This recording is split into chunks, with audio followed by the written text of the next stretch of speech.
beautiful people! Linggo po ngayon at ngayon ay last day namin dito sa bahay ng boss ng asawa ko. If you take a look, ang dami naming kalat, ang daming mga boxes kasi nililigpit namin yung mga personal things niya na iuwi namin muna sa bahay dahil bibili nga siya ng bagong bahay. Dito kasi nagre-rent lang siya. So, yun.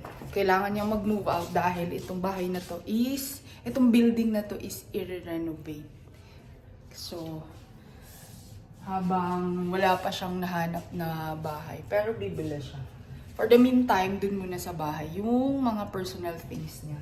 Kasi, sa sobrang mga expensive din kasi mga personal things niya, eh, ayaw niyang asa yun sa iba. Gusto niya kay Ellie.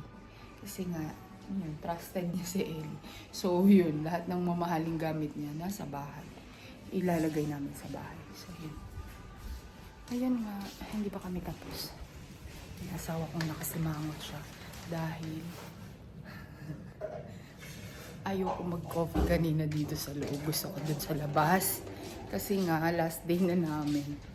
Tsaka, yun, busy. So, mamaya babalitaan ko kayo kung ano mangyayari. Kasi kukunin na to mamaya ng mudansa. Magmumudansa kami mamaya. Para iuwi nga sa bahay. So, yun guys. Balitaan ko kayo later. Bye! Look! The Jacquemus! Parang ano nila to eh. Giveaway. Alam niyo si Heart Evangelista, 'di ba? Binibigyan pagkas parang sobrang dami na nilang nabili dun sa ano na 'yon, sa brand na 'yon. Binibigyan sila ng gift. Eto ganun din. Ito. Ganda. This one is very cute. Look. Ganda.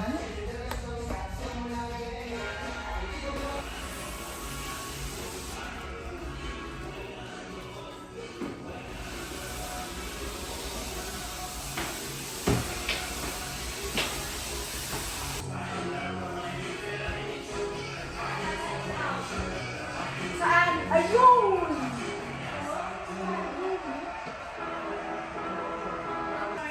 Padikit mo dito.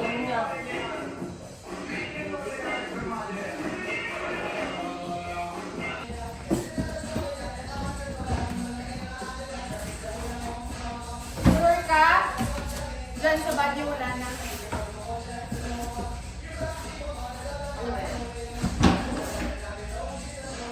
Akin na! Ipa dito.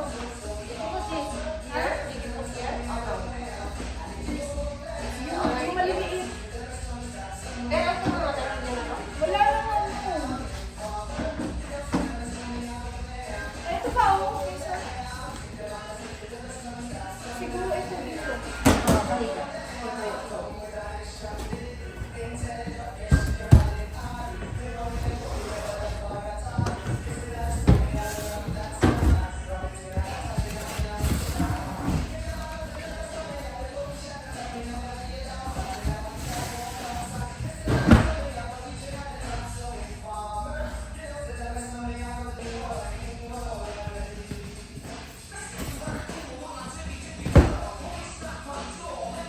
Wala na?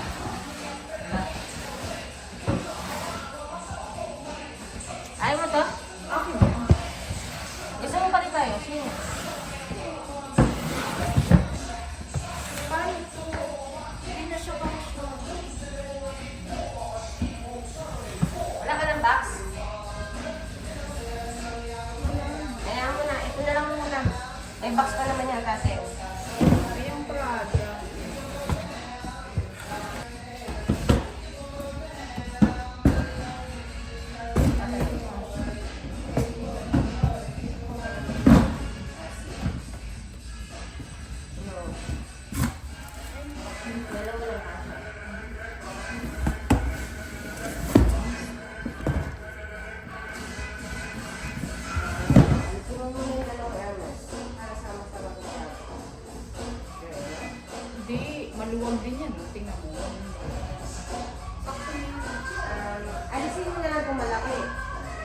ilagay natin doon sa talunin.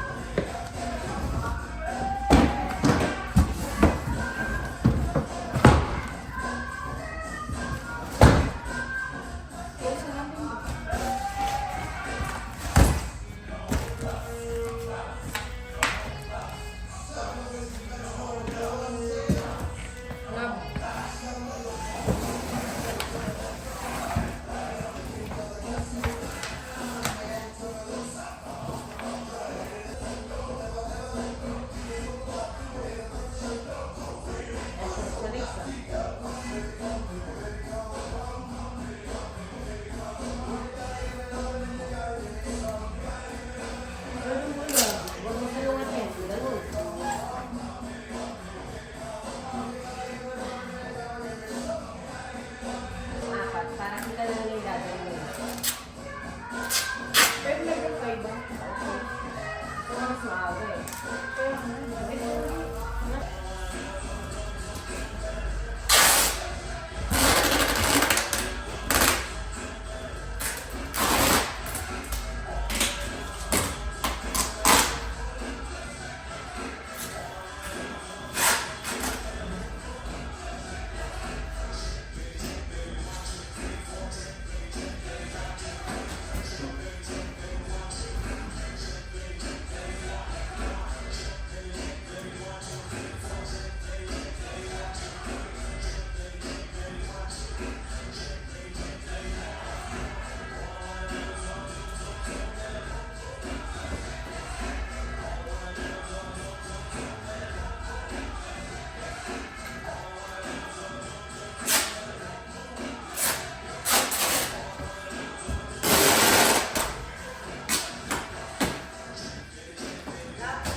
Last time.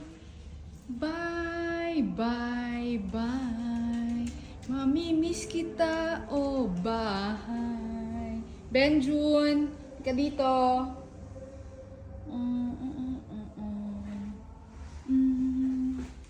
Ang lipat bahay dahil bibili nga ng bagong bahay ang amo ni Ellie, ng asawa ko. So ayan, yung ibang gamit dun muna yan sa bahay habang namimili siya ng kanyang bibilihin.